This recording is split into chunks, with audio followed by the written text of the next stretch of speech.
Hello friends, स्वागत है आपका हमारे चैनल एसपी कुमार स्टडी अड्डा में। आज के इस वीडियो में हम आपको बताने वाले हैं वायरोलॉजी की कुछ महत्वपूर्ण खोजें।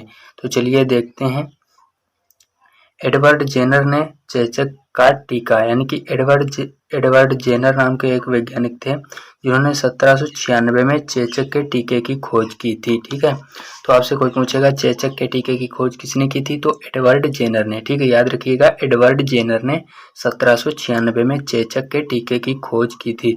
उसके बाद हमारे जो अगले वैज्ञानिक हैं डीजे इवानोव्स्की। ठीक है, डीजे इवानोव्स्की, उन्होंने 1892 में विषाणु की खोज की थी। तो वायरस के खोजकर्ता कौन है? DJ Ivanovsky. ठीक है, कब की थी? 1892 में। उसके बाद हमारा अगले वैज्ञानिक है ए मेयर। ठीक है, ए मेयर हमारे अगले वैज्ञानिक हैं। इन्होंने किसकी खोज की थी? तंबाकू मोज़ेक रोग की खोज की थी। ठीक है, तंबाकू मोज़ेक रोग की खोज किसने की थी? ए मेयर ने। कब की थी? 1886 में। ठीक है, उसके बाद हमारा अगला जो वैज्ञानिक है वो क्या है? Louis Pasteur. ठीक है, तो लुई पास्चर ने रेबीज के टीके की खोज की थी। ठीक है, जो टीके हैं मतलब इनको जरूर याद कर लीजिएगा क्योंकि ये अक्सर पूछे जाते हैं परीक्षा में।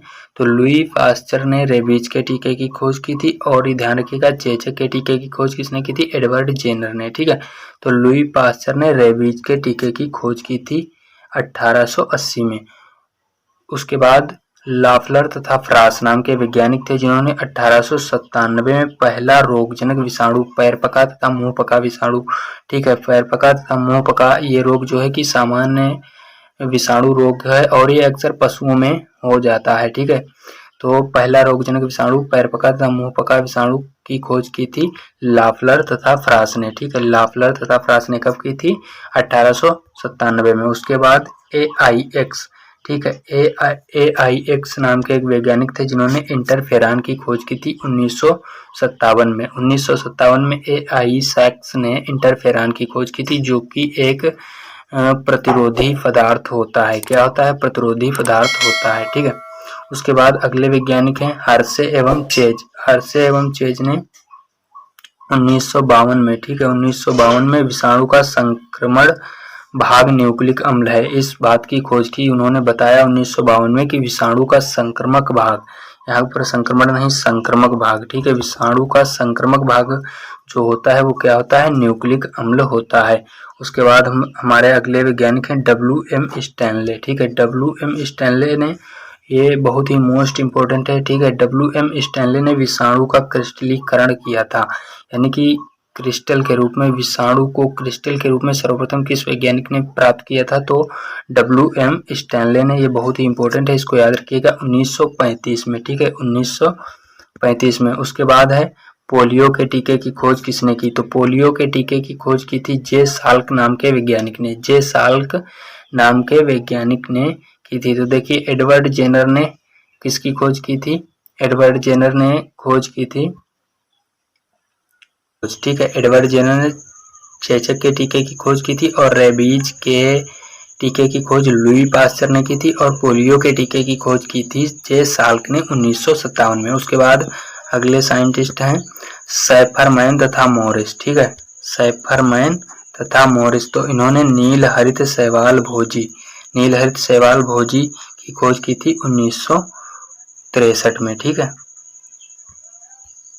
हमारे अगले वैज्ञानिक हैं आर फ्रैंकलिन, एकलक तथा केसी होम्स। ठीक है, इन्होंने टीएमबी की सूक्ष्म रचना की खोज की थी 1955 से 57 के बीच में। टीएमबी की सूक्ष्म रचना की खोज की थी आर फ्रैंकलिन, एकलक तथा केसी होम्स ने। उसके बाद RL सिनसीमर नाम के एक वैज्ञानिक थे जिन्होंने 1959 में एक कुंडलित DNA युक्त कोलीफेज 5x174 की खोज की। ठीक है, 5x174, ठीक है, 5x174 की खोज की थी।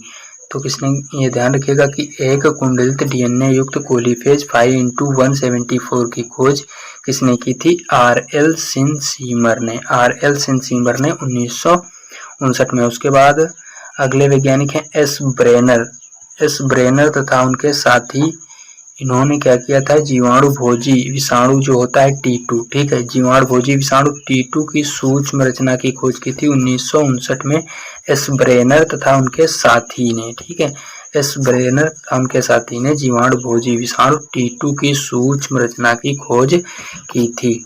उसके बाद अगले वैज्ञानिक कौन है, लू मॉन्टेग्नियर आर गैलो तथा उनके साथी, ठीक है, लू मॉन्टेग्नियर आर गैलो तथा उनके साथी। तो इन्होंने 1984 में एड्स विषाणु की खोज की, ये भी बहुत मोस्ट इंपॉर्टेंट है, ठीक है। एड्स विषाणु की खोज किसने की थी, तो एड्स विषाणु की खोज की थी लू मॉन्टेग्नियर आर गैलो तथा उनके साथी ने कब की थी, 1984 में एड्स विषाणु की खोज हुई थी, ठीक है। उसके बाद अगला प्रश्न क्या है, अगले वैज्ञानिक कौन है, अगले वैज्ञानिक हैं डिबेको, ठीक है, डिबेको ने 1975 में किसकी खोज की थी, कैंसर के जनक विषाणु, ठीक है, कैंसर के जनक विषाणु की खोज किसने की थी, डिबेको ने 1975 में कैंसर के जनक विषाणु।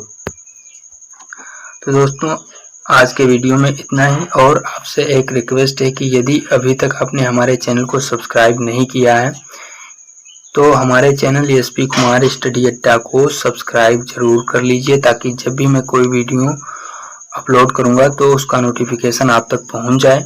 और यदि आपको हमारा वीडियो पसंद आता है तो हमारे वीडियो को लाइक करिए, ठीक है, और ज़्यादा से ज़्यादा अपने दोस्तों के साथ में शेयर करिए। और हमारे द्वारा दी गई जानकारी आपको कैसी लगी कमेंट बॉक्स में कमेंट करके ज़रूर बताएं। तो आज के वीडियो में इतना है, मिलते हैं नेक्स्ट वीडियो में नई जानकारी के साथ। धन्यवाद।